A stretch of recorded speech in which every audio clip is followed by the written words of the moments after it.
Good morning. My name is Matthew Tebow, and I'm going to serve for today only as the Secretary's designee and chairperson on the Cemetery Board. I'm Christopher Wiles. I'm Assistant Attorney General and the Attorney General's designee on the Cemetery Board. I'm Paul Ambrose, representing Commissioner Howard Zucker, the Department of Health.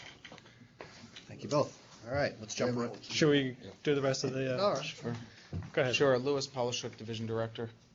Chet Buckowitz, Assistant Director. Mike Seelman, Division Senior Investigator. Len Breen, Investigator. Brendan Stanton, Investigator. Mona, you gonna jump in? Monet McAdoo, Secretary for the Division. Tony Melillo, Counsel to the Cemetery Board. Okay.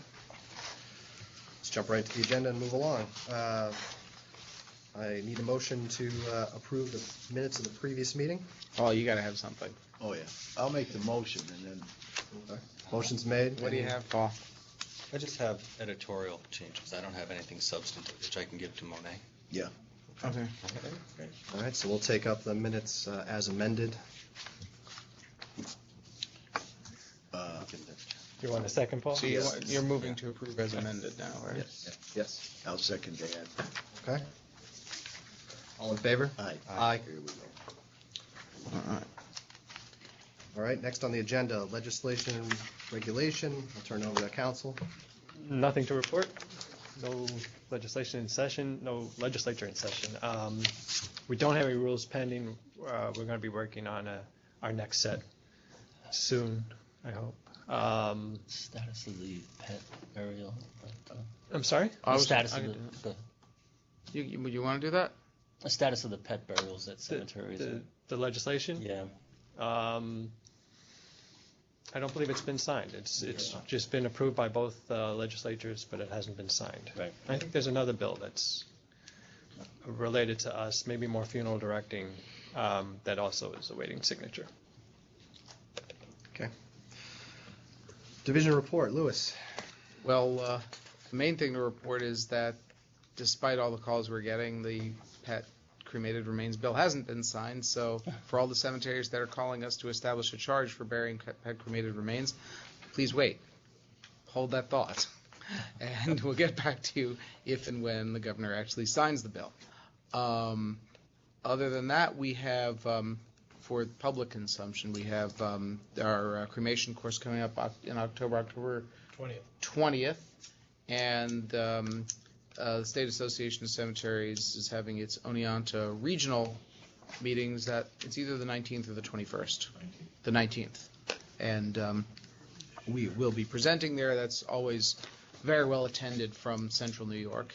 And it's that's usually, since we're a lot of the program, I guess I shouldn't say this, but it's a good program.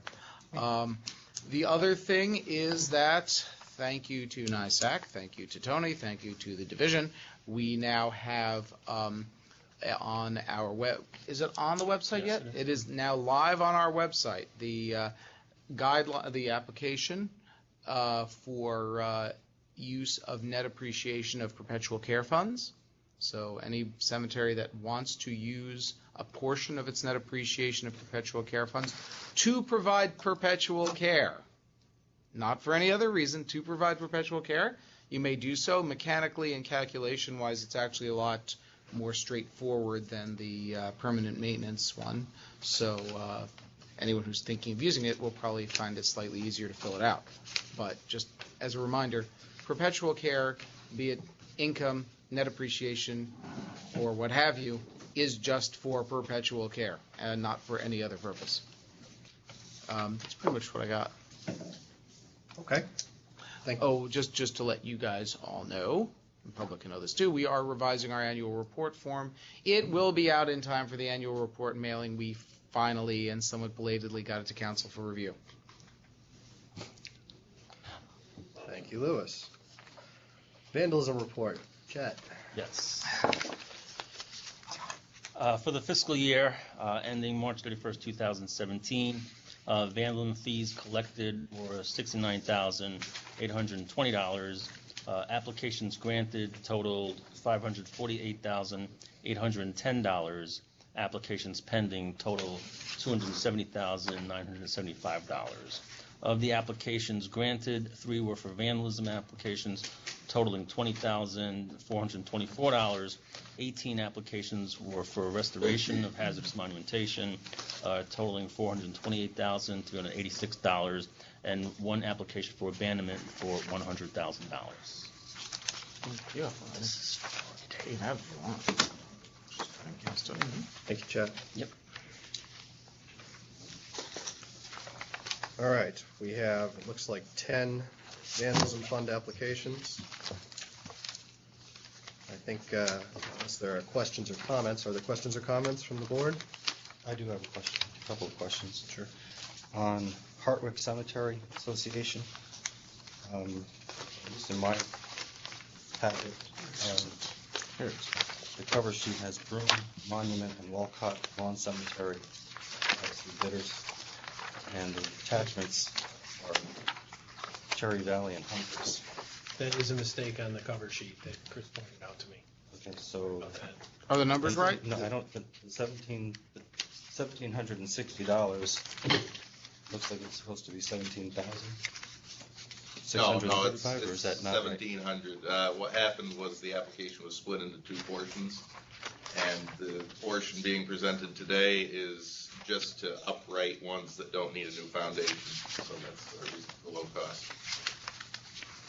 And the numbers are at, which one is which, Brendan? I don't have a 17. copy of that I think cover Broome sheet. Monument is Cherry Valley and Walcott Lawn is Humphrey Memorial. Okay.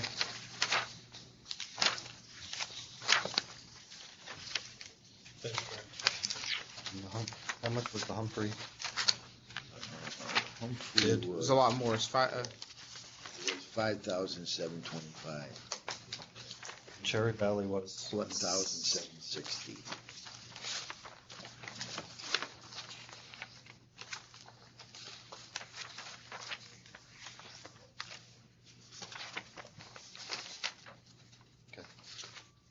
Paul, did you have anything on any of the other ones? Yes. The second bill that was attached to Cato Union Hill Cemetery on the very back, by the way, couldn't really see what it was or the amounts that were being charged. Second, The receipt. On the very back of the package, oh, it's, Harbor Freight. yeah, it's, tape photographs.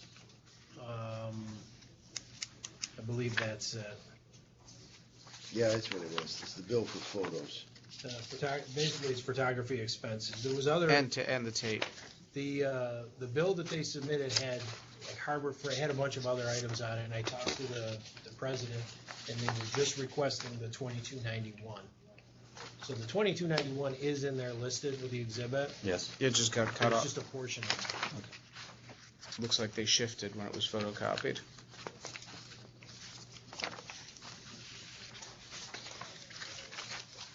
One thing that I appreciate is this very simple checklist that comes in on top. And I don't think we really need the exhibits that go with it, because I think it's the division's responsibility to check that all out. You mean the photos or anything else? The photos, for the most part, yeah. The photos take up a lot of paper, and you can't see them anyways. This is true where they scan, they're kind of black on white or Yeah. grayscale. very They don't difficult really to- serve us any purpose. If you guys are okay with it, we can stop sending the photos. I mean, what you can do is just bring them to the meeting. Yeah. We have done that, and generally we do have the actual photos here if they need to be viewed. That's Yeah, what I I think usually it's do a with this lot- kind of it's a thing. lot easier. Right. The other question that I had with regard to the format is that in some applications, we have a certificate of liability insurance, and in others, we don't. I'm wondering if it should be standard practice to have it in all, or if we don't need it. We require the cemetery to request that before the bid is accepted. So we want to make sure that the cemetery has it. We can include that in our process before we accept the bid. But we don't necessarily have it at the time that they submit the bid. They won't go and get that until they're actually going to sign the bid and do the job. So if we happen to have it, it's included? Right. I get it, okay. And that gets checked afterwards, after we approve it? Yep. Okay. Other than that, I have nothing. I will move to accept the vandalism fund applications, the 10 that we had before us. Second? Okay, motion's been made and seconded. Just for the purposes of the record, I'll read them quickly into the record. We have Cato Union Hill Cemetery for $17,175.85. Coventry Union Cemetery for $25,616.07. Smithville Flats Cemetery for $9,714. Valley View Cemetery for $20,334.39. The Town of Turin for $11,400. Walnut Grove Cemetery for $17,910.09. Maplewood Cemetery for $9,574. Hartwick Cemetery for $1,995.95. Halesborough Cemetery for $16,237.88, and Kings Cemetery for $8,415.29. All in favor, signify by saying aye. Aye. Aye. Well done. I can read fast. Okay, next on the agenda, we have Kensico Cemetery. We're going to have Lewis Yep. give us a presentation. So, essentially what's going on here, there's a longer write-up, is that the New York City Department of Environmental Preservation is conducting tests across central central Westchester to determine an area to place a new aqueduct. It's going to be, unlike the current aqueduct, unlike the older aqueducts, it's going to be 200 feet underground, running under some property in Westchester. Nope, they're not sure of the route yet.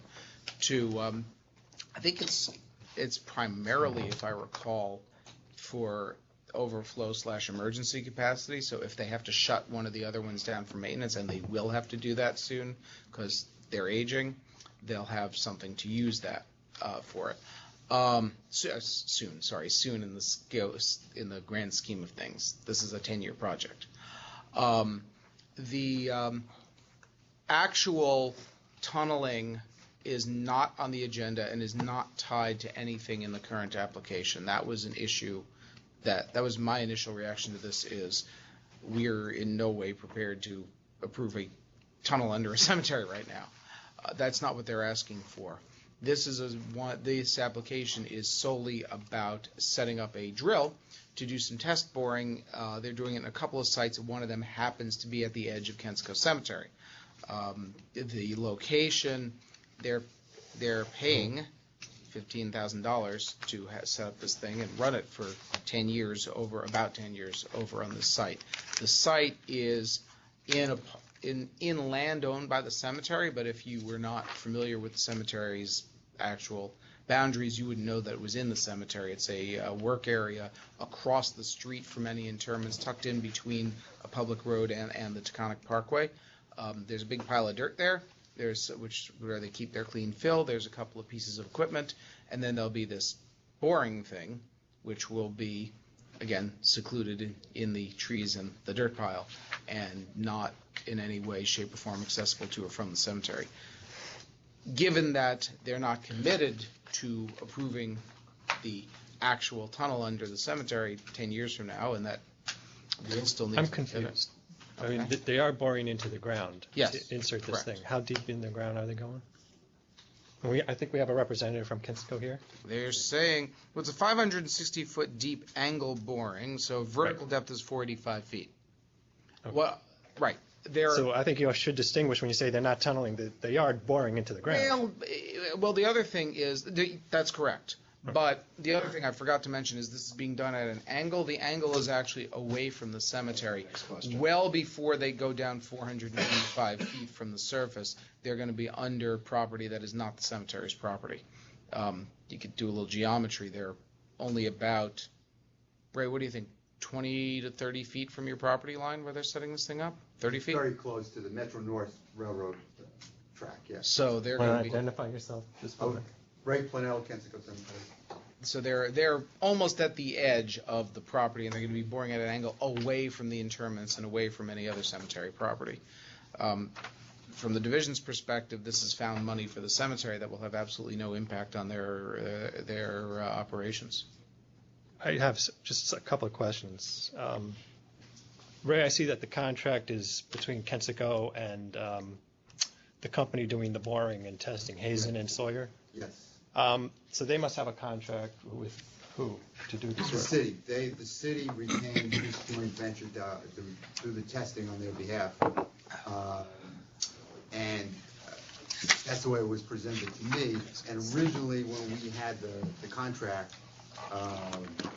there was no reference to the fact that the city had engaged them. So I had them add a whereas clause that this joint venture had been retained by the city of New York to perform the service.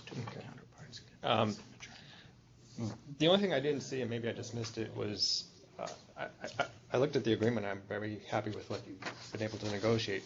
I didn't see anything requiring them to comply with the terms of their agreement with the city in the work that they do. Yeah, I've never seen you. Whatever the agreement they have between them and the city is, we're not privy to whatever that agreement is. I'm not sure what that says. Mhm. This, however, says that they need to restore our property Right, I saw to that. this condition. And, what Louis says is correct in that there's going to be a long-term monitoring process, but the actual physical work is probably going to take 15 weeks or less. That's their estimate. And even if they get around to digging the tunnel, it's not going to be the 2020 or 2021 when they really want to start. And I also want to, follow up Louis's comment about the whole idea of this tunnel. I mean, certainly Kensico and entering into this agreement in no way is, indicating any consent to a tunnel coming under our property. The past history is that there already is a tunnel under Kensico's property that was dug in the 1930s before there were any burials in what is now Sharon Gardens. And if this tunnel is going to go forward on in the future, it would come under Sharon Gardens, which is heavily many burials in there now, and so it would create, I think, a significant public relations issue. Even though it's the tunnel is going to be 200, 300, 400 feet below the surface. But anyway, so we're not, and we've made it very clear to the city, by the way, that we would likely oppose any attempt to dig the tunnel under Kensico. They do have other routes possible, one through Gate of Heaven, where they already own some property. The reason why they don't like that so well is because engineering is more difficult. It's not a straight shot. They've got to kind of go at an angle in different places. If you go, where they want to go is across our property to an ultraviolet plant, where water runs through and they do those things. Now, when I spoke to the city about this, I made clear to them that the only thing that was going to be presented to the board is this application, and it's got nothing to do with ultimate approval of any substantive tunnel. How far away is that ultraviolet plant from the cemetery? I don't have the distance in my head, but you cut across Kensico's property, and once you cut across Kensico's property, you're over near kind of Route 100. It's in back in there somewhere. I don't have the distance. Is it less than a mile? Maybe. It's less than 5 miles for sure. Yeah, less than 5 miles for sure. Yeah. So we just happen to be in the prime location for getting the water down from upstate. Look, for all we know, we don't know for sure, but I would assume that their test boring information is going to be useful for the project in general, even if this isn't the site. Exactly. They may have a route slightly off that the test boring is still close enough to give them useful information on. Exactly, and that's precisely the reason why we felt at the cemetery that we shouldn't oppose the test borings, because this is really just an effort to gain information as opposed to an approval of the larger project. Now, have they, Ray, just one question, since we know we're not talking about the merits, but have they ever actually had to do anything on your property to maintain the tunnel under it? Not that I'm aware of it. not that I'm aware that they have had that there have been any issues. What will happen with the bore if they decide not to use that site? Yeah, the way I understand it, and I'm an English major, not an engineer, so, but the way it's been described to me is they'll fill that hole, they put, something in there, and then they essentially would restore the property, so that is it possible Kensico would ever use that area for burials? Yeah, maybe 100 years from now, but, you'd have it in a condition where it wouldn't materially alter the ability to use the property. I'll move to approve the application. Second. Okay. Motion's made and seconded. All in favor signify by saying aye. Aye. Aye. Motion is approved. Next, we're on to Forest Lawn Cemetery, major renovation. Mike is gonna give us the information on this one. Forest Lawn Cemetery has Skajakwita Creek runs through. How do you pronounce that again? Skajakwita. Okay. Skajakwita. I was wondering about that. Glad he said it now. They went to UV, otherwise I wouldn't have known. Skajakwita. The Buffalo Sewer Authority has, I guess, jurisdiction over the creek, which is polluted with primarily PCBs, I guess, is what they're concerned with. The Buffalo Sewer Authority has been ordered to remove these noxious chemicals from their entire system, which includes Skajakwita Creek and this portion in the cemetery. They've received funding from the Environmental Facilities Corporation to go ahead and remediate the pollution that's there and install, I guess, trash booms to keep, large garbage items from entering into this section. They're gonna basically dredge the muck out of this area. The toxic stuff will be disposed of off-site. And they're gonna basically restore the creek to its pre-pollution Condition.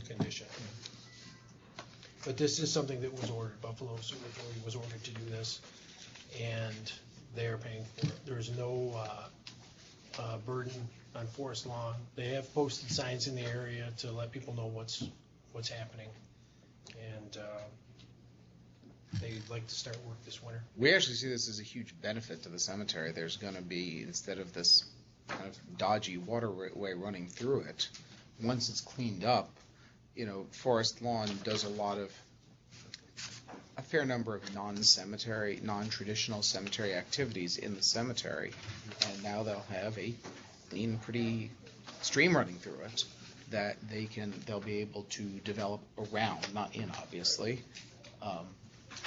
Potentially be a selling point for graves facing it, and also maybe use it for activities. The cemetery is going to look and, I guess, smell nicer than once this is done. I mean, the smell isn't really the issue. The issue is stuff floating down.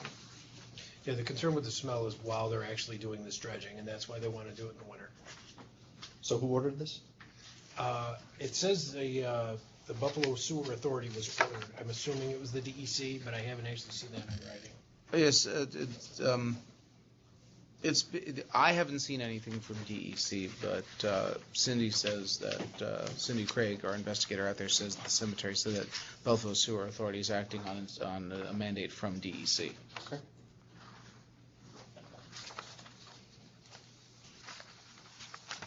I'll move to approve the application. I'll second. Okay, motion's made and seconded. All in favor signify by saying aye. Aye. Aye. Motion's approved. Last item on the agenda, Bethlehem Cemetery, columbarium. Chet? Yeah, I'm gonna do it. Okay. Bethlehem Cemetery, they have a section dedicated to columbariums. They've installed 3 in the past 3 years.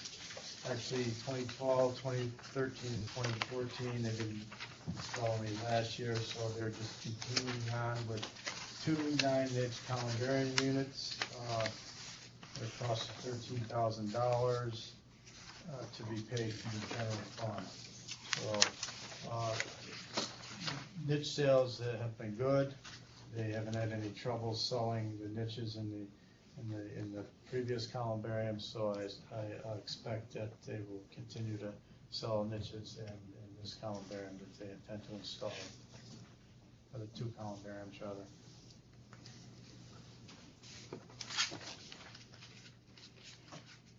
Louis, Tom? Yeah.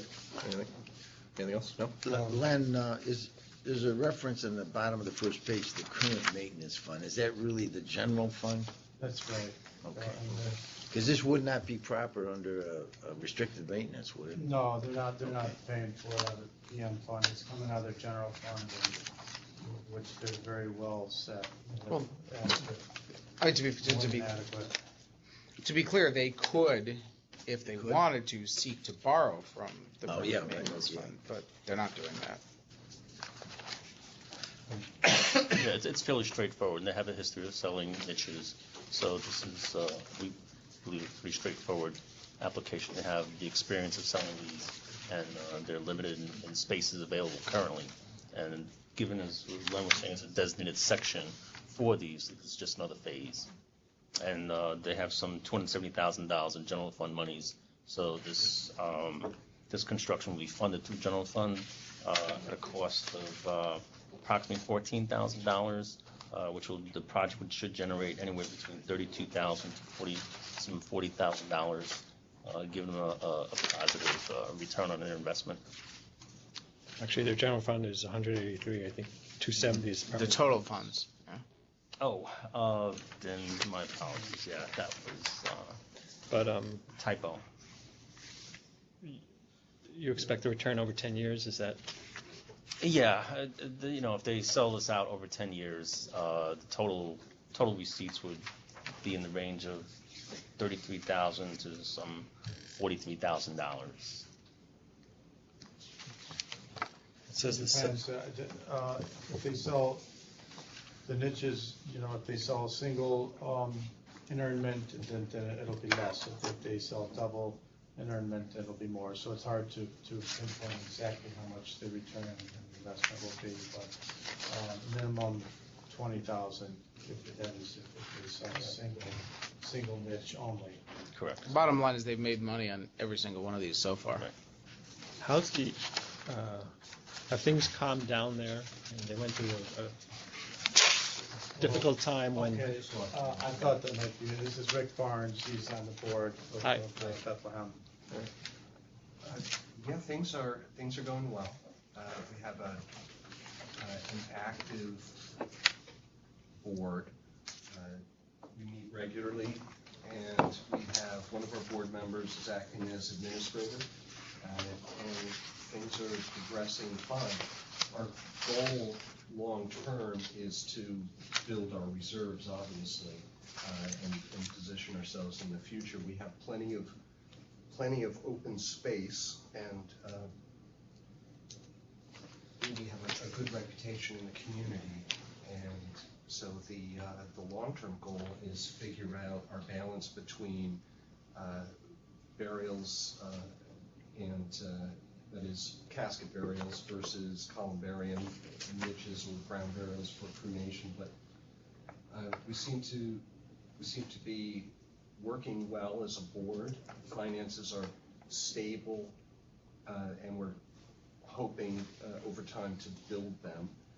So my assessment is we're doing pretty well.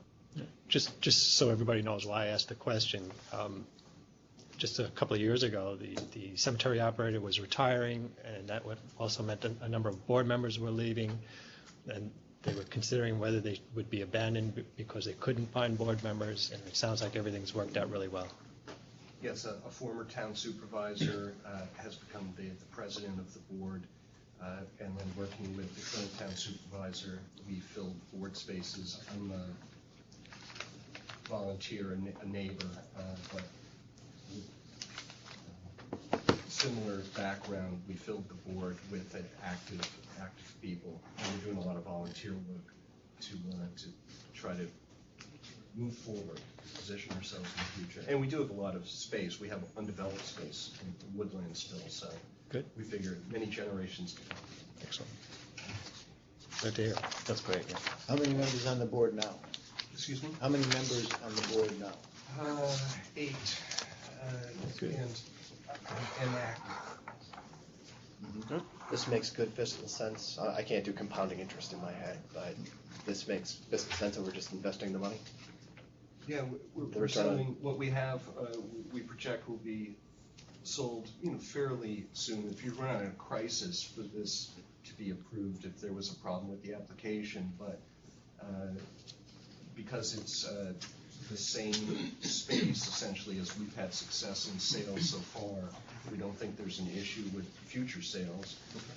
And at some point in the future, we'll be back as we sell these, and considering we're going to outgrow this particular columbarium garden, and so we'll be back as we figure out what the future holds. How long do you think it'll be to sell, just based on your prior sales? This will be good for a couple of years. Okay. Well, maybe. It depends. We're still considering how to better promote it. So it might not last that long, but it should, but maybe not. Actually, I should say hopefully not. Yeah, right. Hopefully it'll be soon. Right. So I mean, a 2.5, 3 times investment over 2 or 3 years is, to what you get ratio is pretty good. Yeah, okay. All right. I'll move. I'll second. Okay, all in favor, signify by saying aye. Aye. Aye. And it is approved. Okay, now is the time for public comment. Is there anybody who would like to speak?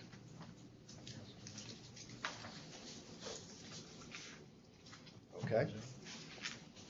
Dave, no? You miss Okay. Dan that much that you're not going to speak. You're not gonna say- No, I thought there was something else on the agenda.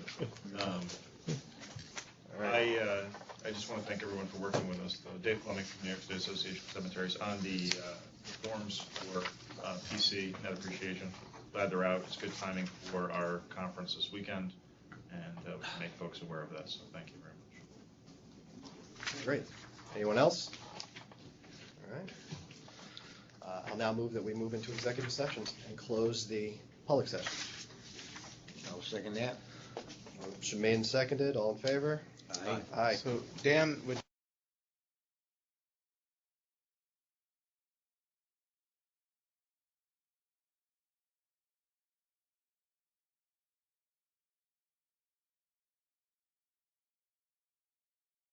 quite ready, and there's some other stuff that we just wanted to put over for our regular cast of characters.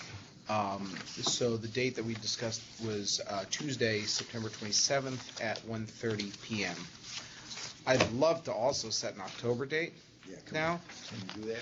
But what I would recommend is let's pencil one in, and then at that next meeting, Dan will confirm his availability. Dan never takes vacations other than this one. Right, Dan's, I mean, and he doesn't tend to have conflicting meetings in other parts of the state like Paul, or other parts of Albany like Paul does, so. Okay. So you in other parts of the state. So what date are you looking at? Um, The 12th was the original date scheduled. Is that the second Wednesday? I would actually ask that we consider, wait a minute, no, I can't do the 12th. I absolutely cannot do the 12th. It's a Jewish holiday. The 13th I could do. Did you like the 13th? I don't have a problem with that. Okay, we'll tentatively put down the 13th. At 10:30. 10:30. The only reservation I have is that leaves the meetings 2.5 weeks apart, but I think we should schedule it, because the next week we have both the cremation force and the Oneonta Regional, so we'll have even more conflicts. Also, the 13th is a Thursday? Yes. Yeah. Okay, so we're on for September 27th at 1:30, and we're tentatively on for October 13th at 10:30. Yes. Excellent. Okay. Now we stand adjourned from public session.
or make a motion to adjourn.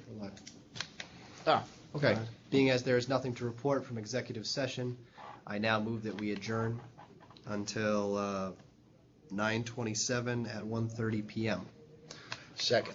Motion seconded and made, so all in favor? Aye. Aye.